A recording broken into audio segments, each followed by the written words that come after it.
ഞാൻ വീണ്ടും ഒരു പുതിയ വീഡിയോ ആയിട്ട് വന്നിട്ടുണ്ട്. ഞാൻ ഇന്ന് രാവിലെ സ്കൂളൊന്നും ഇല്ലാത്തതുകൊണ്ട് കുറേ സമയം അങ്ങോട്ട് കിടന്നുറങ്ങി കേട്ടോ. അലാറം ഒന്നും വെച്ചില്ല. അപ്പോൾ ഞാൻ അലാറം ഒന്നും വെക്കാതെ കിടന്നുറങ്ങി. ഉണരട്ടെ എഴുതി. അപ്പോൾ കിടന്നപ്പോൾ ഏകദേശം സമയം കുറേ ആയിരുന്നു. അപ്പോൾ ഞാൻ വേഗം നീച്ച് തട്ടിക്കൂട്ടിൽ ബ്രേക്ക്ഫാസ്റ്റാണ് ഉണ്ടാക്കി കേട്ടോ. മുട്ട പുഴുങ്ങിയതും പഴവും ഒക്കെയാണ്. അപ്പോൾ പിന്നെ ആ കഴിച്ചിങ്ങാണ്ട് പിന്നെ കുറച്ച് കഴിഞ്ഞപ്പോൾ എനിക്ക് ഇങ്ങനെ വിശന്നപ്പോൾ ഞാൻ ഫ്രൂട്ട്സിൻ്റെ കൊട്ടയിൽ വന്ന് നോക്കുമ്പോൾ കളർഫുള്ളായിട്ടുള്ള നല്ല ഫ്രൂട്ട്സുകൾ കേട്ടോ. എന്താ ഭംഗി കാണാനെന്നറിയോ.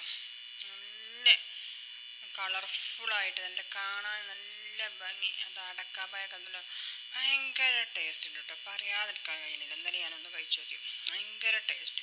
ഇതിലൊരു ഭംഗിയിലൊരാളിരിക്കുന്നുണ്ട് കേട്ടോ, പ്ലംസ്. പക്ഷെ കാണുന്ന പോലെ കേട്ടോ. കഴിച്ചപ്പോൾ വലിയൊരു ടേസ്റ്റൊന്നും എനിക്ക് തോന്നിയില്ല.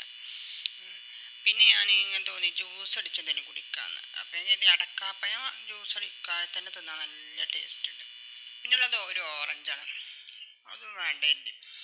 പിന്നെ ഇതാ ഒരു അവക്കാഡോ അടക്കുന്നുണ്ട്. അത് പിന്നെ പച്ചക്ക് നമുക്ക് കഴിക്കാൻ പറ്റില്ലല്ലോ. അപ്പം ഞാൻ അതെടുത്തിട്ട് ജ്യൂസ് അടിക്കാമെന്ന് കരുതി. ഇത് തൊട്ടടുത്തൊരു പഞ്ചസാര പാക്കറ്റും കിടക്കുന്നുണ്ട് കേട്ടോ. അപ്പം എന്തായാലും അതുകൊണ്ട് തന്നെ ഒരു ജ്യൂസ് അടിക്കാൻ കരുതി. അപ്പോൾ ഫ്രിഡ്ജ് തുറന്ന് നോക്കുമ്പോൾ ഫ്രിഡ്ജിൽ ഇതാ കുടുക്കിയിൽ കാച്ചി വെച്ച കുറച്ച് പാലുണ്ടായിരുന്നു. അപ്പോൾ ആ പാലൊക്കെ ഇട്ടിട്ട് ഒരു ജ്യൂസ് അടിക്കാൻ തന്നെ കരുതിട്ടോ. അപ്പോൾ ജ്യൂസ് അടിക്കാൻ വേണ്ടി അവക്കാഡൊക്കെ അത് കട്ട് ചെയ്ത് നോക്കുമ്പോൾ ചെറുതായിട്ടൊരു കേടുണ്ട് കേട്ടോ. മിക്സിയൊക്കെ എടുത്തെങ്ങാണ്ട് വന്നതേന്നു. അപ്പോൾ ചെറിയൊരു കേടൊക്കെ ഉണ്ട്. അപ്പോൾ എന്നെ കേട് ഒഴിവാക്കിയിട്ട് അടിക്കാതെ കരുതി. അപ്പോൾ അതൊക്കെ കേടൊക്കെ ഒഴിവാക്കിയപ്പോൾ കേടെന്ന് പറയാൻ പറ്റുള്ളൂ. അതിൻ്റെ ആ കുരു നിന്ന ഭാഗം ഇങ്ങനെ കളർ മാറിയതേന്നു. പിന്നെ ഇത് കുറച്ചുണ്ടായാൽ തന്നെ നല്ലോണം ജ്യൂസ് തിക്കിൽ കിട്ടും കേട്ടോ. അതാണ് അവക്കാഡിൻ്റെ ജ്യൂസിൻ്റെ ഒരു പ്രത്യേകത. അപ്പോൾ ഇതാ ഞാൻ അവക്കാഡിൻ്റെ കേടൊക്കെ കളഞ്ഞിട്ട് മിക്സിയിൽ ഇട്ടിട്ടുണ്ട്. പിന്നെ ഒരു ഏലക്കായി ഇടുന്നുണ്ട്. പിന്നെ പാലും ആവശ്യത്തിന് പഞ്ചസാരയും ഇട്ടിട്ടാണ് ജ്യൂസ് അടിക്കുന്നത് കേട്ടോ. പിന്നെ ഞാൻ ഐസ് ക്യൂബ് ഇടുന്ന കാര്യം പറയാൻ പറഞ്ഞു. നല്ല ഐസ് ക്യൂബ് ഇടുന്നുണ്ട് തണുപ്പിന് വേണ്ടിയിട്ട്. അപ്പോൾ അത്രയും സാധനങ്ങൾ ചേർത്തിട്ട് ഞാൻ ചെറിയ അവക്കാഡായിരുന്നു ഇതിൻ്റെ കേടൊക്കെ കളഞ്ഞ് ഉണ്ടാക്കിയപ്പോൾ അതേപോലെ തിക്കായി കിട്ടിയിരിക്കണം കേട്ടോ. അപ്പോൾ ഇനി ഇതിലേക്ക് വെള്ളവും പാലൊക്കെ ഒഴിച്ചിട്ട് നമുക്ക് അടിച്ചെടുക്കാം.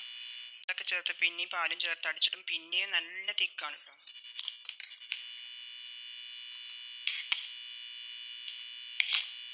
ഏകദേശം ഇതൊരു 2-3-4 ഗ്ലാസ് ഉണ്ടാവും കേട്ടോ. ഈ മിക്സിൻ്റെ അത്രയും ഇല്ലേ. അപ്പോൾ അത്ര കുഞ്ഞം അവക്കാഡോ അടിച്ചിട്ടാണ് ഇത്രയും ജ്യൂസ് കിട്ടിയത്. അപ്പോൾ ഇതാണ് കേട്ടോ ഞാൻ അടിച്ച അവക്കാഡോ ജ്യൂസ്. ഭയങ്കര ടേസ്റ്റ് ഉണ്ട് കേട്ടോ. എനിക്കിഷ്ടമാണ് ഈ ജ്യൂസ്. പിന്നെ എനിക്ക് അടിക്കണത് ഒരു ചെറിയ അവക്കാഡോ അടിച്ചാൽ തന്നെ നമുക്ക് നല്ല ടേസ്റ്റ് ഇല്ല. കുറേ ജ്യൂസ് കിട്ടും കേട്ടോ, കുറേ ഗ്ലാസ്സിന്. ഇതിപ്പോൾ ഹസ്ബൻഡ് ഒരു ഗ്ലാസ് കുടിച്ചു. ഇനിയിപ്പോൾ ഇതിൻ്റെ ഗ്ലാസ്സാണ്. ഇനി മോൾ കുടിക്കാനുള്ളത് കൂടി ഉണ്ട് മിക്സിയിൽ. അപ്പോൾ നിങ്ങൾക്ക് എത്ര പേർക്ക് അവക്കാഡോ ജ്യൂസ് ഇഷ്ടമാണ് എന്നുള്ളത് കമൻറ്റ് ചെയ്യണം. പിന്നെ നിങ്ങൾ ഏതൊക്കെ വെറൈറ്റിയിലാണ് അടിക്കുക എന്നുള്ളൂടി ജ്യൂസ് അടിക്കുക എന്നുള്ളൂടി എനിക്ക് പറഞ്ഞു തരണേ.